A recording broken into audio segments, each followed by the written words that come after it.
Muli po isang magandang araw mga kabarangay. Araw po ng Martes, April 28. House Bill number 8886. Alam po ba ninyo kung ano ito? Mga kabarangay, ito po ay nakita lang natin sa isang post. Dated April 21, 2026. Ito po yung House Bill number 8886, postponing or amendment na naman. Inaamyendahan na naman itong Republic Act 12232. At dito po sa House Bill number 8886, sinasabi dito po na unang Lunes ng Mayo 2027 ang magiging eleksyon or ang propose nila na petsa ng halalan ng barangay at sangguniang kabataan. Pag-usapan po natin. Yan nga po mga kabarangay, kabubukas lang natin ang ating cellphone. Nakita nga natin yan sa FB. At yan nga po ay proposed bill ng isang congressman. Hindi ko lang matandaan kung ano yung pangalan at apelyido niya. Basta yan po yung nakikita ninyo yan. House Bill number 8886. Yes po, yan nga po, nag-aatras na naman. Or yan po yung version. Kung yan po ay totoo, yan po ang version ng House of Representative o ng House of Congress. Ano po? Yung pong bill ng Senate authored by Senator Amy Marcos ay 2067. Ito po ay House Bill number 8886. So, yan po mga kabarangay. At yung petsa nga po parang na-file yan. Kung na-file nga o baka draft lang yan, April 21 po kasi ang petsang nakikita natin. Mga kabarangay, yan po yung nagpapatunay talaga na hindi po titigil itong ilang mga mambabatas para po talaga ma-postpone ang barangay at SK election. At marami po ang mga dahilan na idinadahilan nila.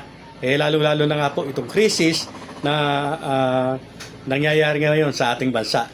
Bagamat sa katotohanan lamang po, although alam natin na talagang may krisis, kagaya nga po ng lagi ko sinasabi, sanay tayong Pilipino sa krisis. Halos araw-araw nga may krisis sa Pilipinas. So, yan nga po mga kabarangay. Hindi ko alam kung nasa kanino para ma-postpone ito. Ang isang masasabi ko lamang po, ako ay nananawagan sa lahat po na gustong matuloy na ang halalan sa nagmamahal sa demokrasya. Ipakita po natin yung ating pagtutol dito. Yes po, para matauhan po ang ilan sa ating mga mambabatas, lalong-lalo na po sa mga senador. Bagamat si Senate President Tito Soto po ay ayon po sa kanya ay wala pa siyang desisyon tungkol dito, bagay na pinag-aaralan pa niya kung makakatulong ba ito sa Pilipinas. So, hindi pa rin po natin hawak o tiyak kung ano yung kanyang magiging desisyon. Samantalang si Bad Boy o Robin Padilla, yes po, suportado po niya o sumusuporta po siya sa bill, sa Senate Bill 2067. Alam po niyo mga kabarangay, nakakalungkot po napanood ko po yung interview ni Idol Ted Pailon kay Attorney Makalintal, kay Sir Mac. Talagang ayon po sa kanya ay pinanghihinaan na siya ng loob para bagamat tutol siya at alam niyang unconstitutional ito, ay parang yun nga po, talagang tinatabangan siya ng loob kung sakaling maging batas ito ay kung pipitisyon pa ba siya o lalaban siya. At sa kanya pong pagsasalita ay nakita po natin na talagang yung ating Korte Suprema na talagang siya ang ating sandigan sana o last resort sa pagpapatupad po ng batas. Wala po, hindi rin ako makapagsalita kung ano po, basta majority decision po yung nangyari noong nakaraan. So yun po yung naging batas, ito ang Republic Act 12232. At kung hihimayin po natin yung kanyang mga sinasabi, talagang parang kapag ginawa po ng Kongreso at ng Senado ito, ay talagang may pag-uusap na po. Parang nakikinitan na niya na maaaring katigan na naman ito ng korte. Bagamat hindi po yung tuwiran niyang sinabi, ano po. So, ang higit po siguro na dapat nating magawa tayo ng mga tutol po dito sa talagang panggugulang na ito ng ilang mga mambabatas natin. Yes po, magkaisa po tayo. Ipakita po natin ang ating mariing pagtutol sa pagpopospon na naman ng barangay at SK election para yung mga senador po na hindi pa nakakapagdesisyon sa kanilang mga sarili ay maramdaman po nila na mas nakakarami po yung gustong matuloy na ito. Ganun din po tayo ay nananawagan sa simbahang Katoliko. Ako po kasi bilang Katoliko, nananawagan po ako sa inyo na makialam din na din po kayo.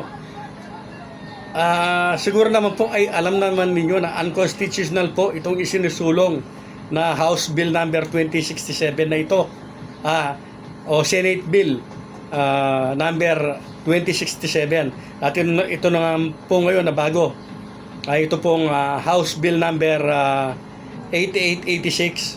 So kung kayo po ay talagang naniniwala sa kapayapaan, katotohanan, mga taong simbahan, kailangan po kayo ng taong bayan na magsalita na po para ma-resolve na po ang krisis na ito.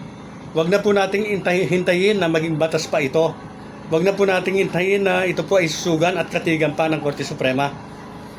Habang ito po ay sinisimulan pa lamang, sana po ay makatulong kayo sa paggawa po ng paraan para ito po ay mapigilan.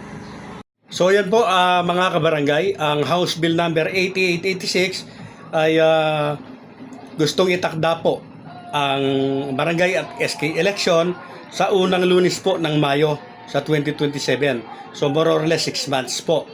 At ang version naman po ng Senado, ito nga pong Senate Bill number 2067, October naman po, unang Lunes ng Oktubre 2027.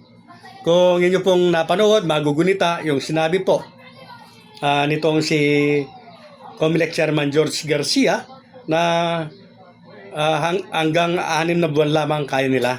Pero kapag lumampas na po ng 6 na buwan, ay baka hindi na po nila kayanin. So mga kabarangay, ibig po sabihin kung sakali lamang po na maaprubahan ito pong House Bill number 8886, so parang pasok sa banga, pwede pa papayagan ng Comelec. At kung sakali naman po itong House Bill number ito pong Senate Bill number 8886 pala, yes po, Senate Bill 8886, lalampas na po doon po sa sinasabi po ni Comelec Chairman Garcia na hindi na nila kakayanin. Kung ito po ang maa-approve, mga kabarangay, ibig po sabihin ay pwede na namang i-move ito. Wala na pong katapusan na pagpapaliban po ng halalan. Hindi na po natin natitiyak kung magkakaroon pa ng halalan kung kailan. Kaya mga kabarangay, muli po, ako ay nananawagan sa mga mahal po ang demokrasya. Ipakita po natin ang ating pagtutol kahit lamang po sa social media sa mapayapang paraan.